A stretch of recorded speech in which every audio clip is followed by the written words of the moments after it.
Intelligence test के total 100 MCQs होते हैं जो आपने 40 मिनट में करना होता है।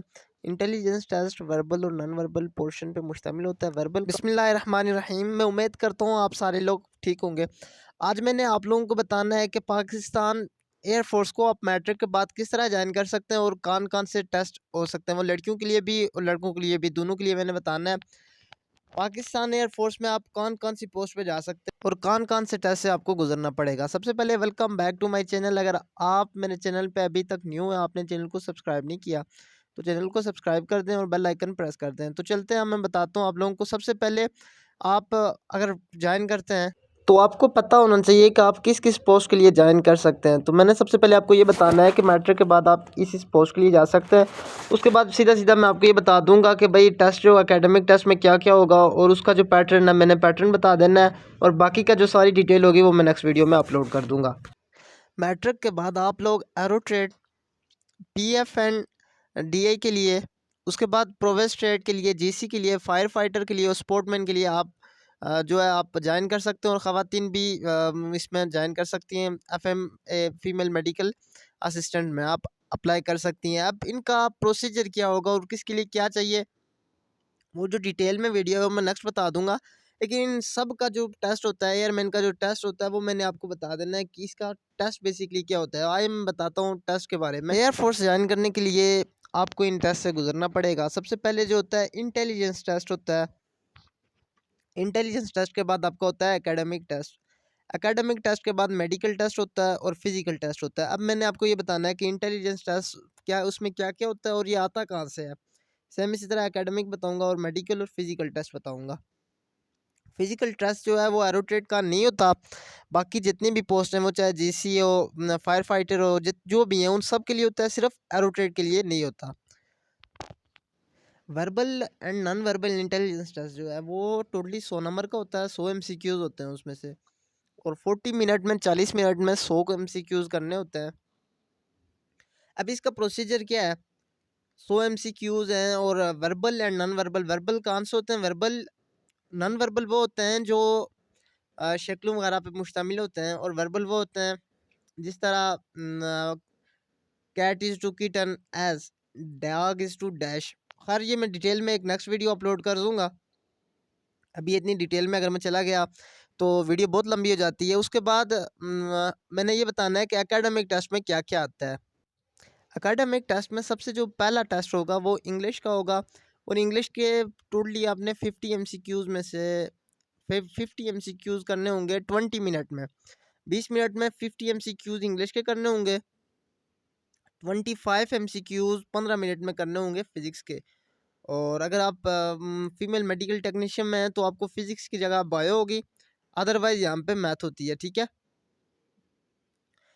अगर आप एफएमटी फीमेल मेडिकल असिस्टेंट में तो आपका जो होगा फिजिक्स की जगह बायो होगा। और अगर आप एयरमैन के लिए या लड़के जितने भी अप्लाई कर रहे हैं उनकी बायो नहीं होगी, उनकी क्या होगी, उनकी बायो की जगह मैथ होगी।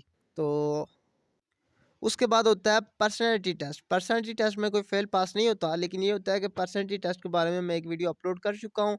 एक और वीडियो बहुत जल्द मैं अपलोड कर दूंगा, वो भी आप लोग ज़रूर देखिएगा।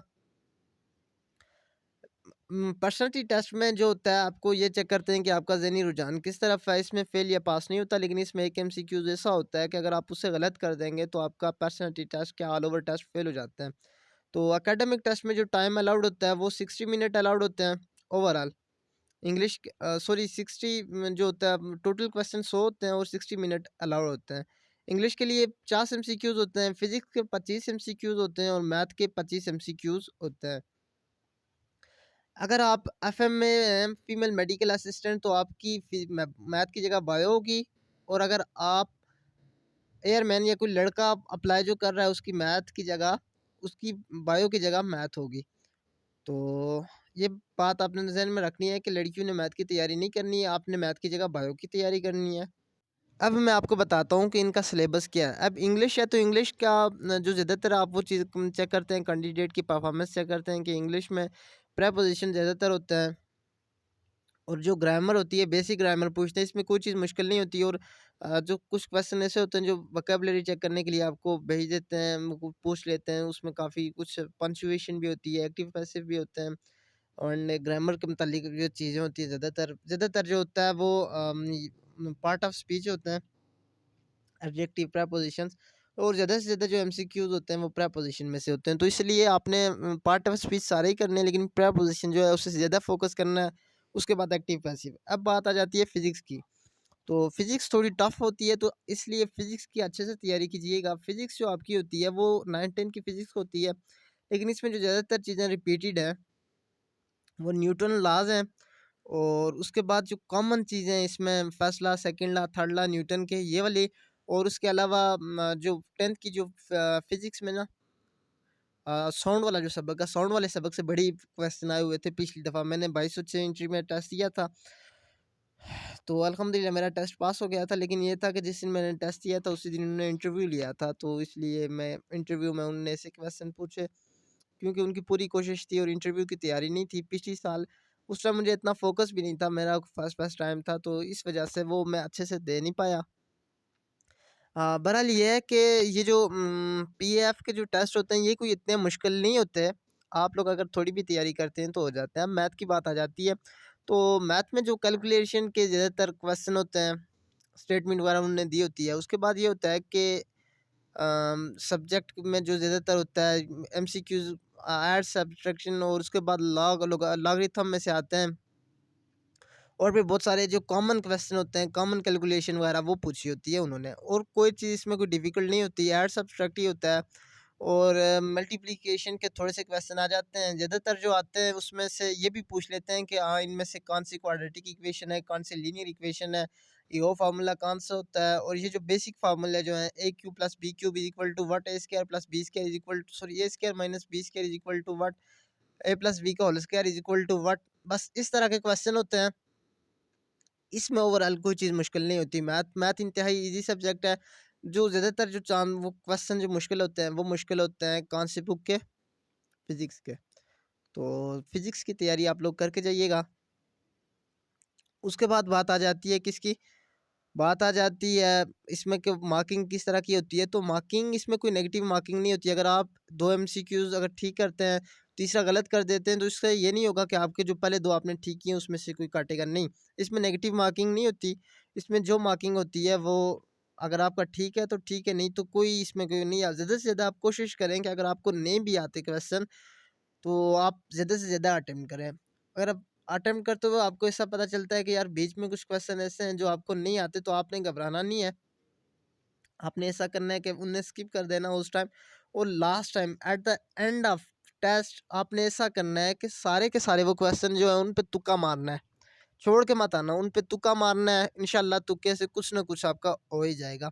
अब मैंने एफएमटी का थोड़ा-सा बताना है, और इसके बाद इसमें आपके मेडिकल कौन से होते हैं? मेडिकल टेस्ट जो होते हैं, जो होता है एरो ट्रेड के लिए फिजिकल टेस्ट नहीं होता, उसमें सिर्फ मेडिकल होता है। मेडिकल में होता है हाइट मेजरमेंट करते हैं, चेस्ट मेजरमेंट करते हैं, ब्लड टेस्ट होता है, और आपका जो चेस्ट का एक्सरे होता है वो होता है, आई टेस्ट होता है, ईयर टेस्ट होता है, आपका कलर ब्लाइंडनेस चेक करते हैं, आपकी जो आई साइट है वो चेक करते हैं, आपकी दिल की धड़कनों का टेस्ट होता है, और फ्लैट फुट का टेस्ट होता है, नी नॉकिंग का चेक करते हैं, और कैरी एंगल का चेक करते हैं, और बाकी जो जनरल एग्जामिनेशन होते हैं वो चेक करते हैं। ठीक है, ये तो ओवरऑल सबको पता है कि मेडिकल में ये सारी चीज़ें नॉर्मल है और ये चेक करते हैं। उसके अलावा जो आप फायर फाइटर के लिए, जेसी के लिए, या किसी और के लिए अप्लाई कर रहे हैं, तो आपको फिजिकल टेस्ट से भी गुजरना पड़ेगा। फिजिकल टेस्ट में ये होगा कि आपको 1.6 किलोमीटर दौड़ लगानी पड़ेगी। ठीक है, 1.5 किलोमीटर दौड़ होती है, आपने वो लगानी पड़ती है। उसके बाद चिन अप, पुश अप करने पड़ते हैं। ये आप बहुत ज़रूरी होता है। ठीक है, अब फिजिकल टेस्ट के आपके मार्क्स होते हैं, और एट द एंड आपका मेडिकल हर चीज़ के, इंटरव्यू के हर चीज़ के नंबर लगते हैं, तब जाके आपका मेरिट बनता है।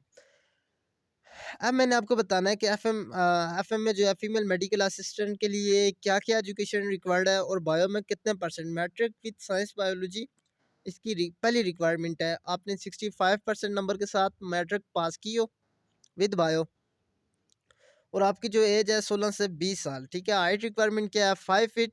सॉरी, मैं वॉइस का आपको लोगों का भी बताना था, लेकिन वीडियो लंबी होने की वजह से मैंने आपको बताया नहीं कौन सी पोस्ट के लिए कितनी कितनी हाइट चाहिए। लेकिन मैं यहाँ पे थोड़ा थोड़ा आपको फिर से बता देता हूँ कि आपका अगर एरोट्रेड के लिए अप्लाई करते हैं 5 फुट 4 इंच चाहिए, जेसी के लिए 5 फुट 9 इंच चाहिए, और फायर फाइटर के लिए भी 5 फुट 4 इंच चाहिए, मैं इनके 163 सेंटीमीटर। अब बात आती है कि इनका जो टेस्ट होता है लड़कियों का वो कौन कौन सा होता है। तो गर्ल्स का आपका टेस्ट जो होता है वो इंग्लिश भी होती है, फिजिक्स भी होती है और मैथ की जगह बायो होती है। और पर्सनैलिटी टेस्ट जो है वो आपका 100 एमसीक्यूज होते हैं 50 मिनट में। और पर्सनैलिटी टेस्ट में कोई चीज़ मुश्किल नहीं होती है, ये इंतहाई ईजी होता है। तो आप लोग करके जाइएगा। मैंने आपको पैटर्न बता दिया है, सिलेबस इंशाल्लाह मेरी नेक्स्ट जितनी भी वीडियोज़ हैं। बाकी जो यूट्यूबर होते हैं वो ओवरऑल वो इसलिए अच्छे से नहीं गाइड कर पाते क्योंकि उनने कभी खुद जाकर टेस्ट दिया नहीं होता। अगर दिया हो तो वो आम लोगों से, दूसरे लोगों से एक्सपीरियंस लेके शेयर करते हैं। मैं खुद जाता हूँ, खुद टेस्ट देने जाता हूँ, तो इसलिए मैं ज़्यादातर चीज़ों को बहुत बारीकी नज़र से देखता हूँ। तो इस वजह से मैं बहुत डीपली जाता हूँ। आप लोगों के लिए चीज़ें आप लोगों के लिए इस तरह की चीज़ें लेके आता हूँ। एफएमए का जो फिजिकल टेस्ट है इसमें सिर्फ और सिर्फ जो है वो दौड़ होगी, वो भी 1.4 किलोमीटर 14 मिनट में इनने कवर करनी होगी। बाकी एफएमए का कोई इसका कोई ख़ास कोई फिजिकल टेस्ट नहीं है। बाकी इसमें कुछ भी नहीं होता और दौड़ भी बहुत सारे सेंटर नहीं लगाते और कुछ लगवाते हैं इतना। लेकिन ये है कि इन फॉर्मेलिटी रखी हुई है, बाज़-औक़ात लगवा भी देते हैं, बाज़-औक़ात नहीं भी लगवाते। तो इसलिए आपने हाँ, इस चीज़ के लिए तैयार रहना है। अच्छा, आप लोगों को बताना है कि आप लोगों ने ऑनलाइन अप्लाई कैसे करना है। ऑनलाइन अप्लाई करने के लिए आपको इस वेबसाइट पे जाना होगा क्योंकि ये दिसंबर में या जनवरी में ये पक्की अनाउंस हो जाती हैं क्योंकि साल में 2 बार आती हैं। गर्ल्स की 1 बार आती है और बॉयज़ के 2 बार चांस होता है। तो आपने जो गर्ल्स का आई थिंक अगस्त या सितंबर अक्टूबर में आएगा, अक्टूबर में आएगा। तो जो बॉयज़ है आप लोगों का दिसंबर में जनवरी में आ रहा है। तो इसलिए आपने ये जो www.joinparknavy.gov.pk आपने इस पे क्लिक करना है। तो आपने जाकर ऑनलाइन अप्लाई कर देना है। वीडियो अच्छी लगी हो तो वीडियो को लाइक ज़रूर कीजिएगा और चैनल को सब्सक्राइब करना ना भूलिएगा। बाकी के जितने भी नोट्स हैं और जितने भी गेस हैं वो सारे मैंने अपलोड कर देने हैं कुछ दिनों बाद। वीडियो से जुड़े रहने के लिए थैंक यू।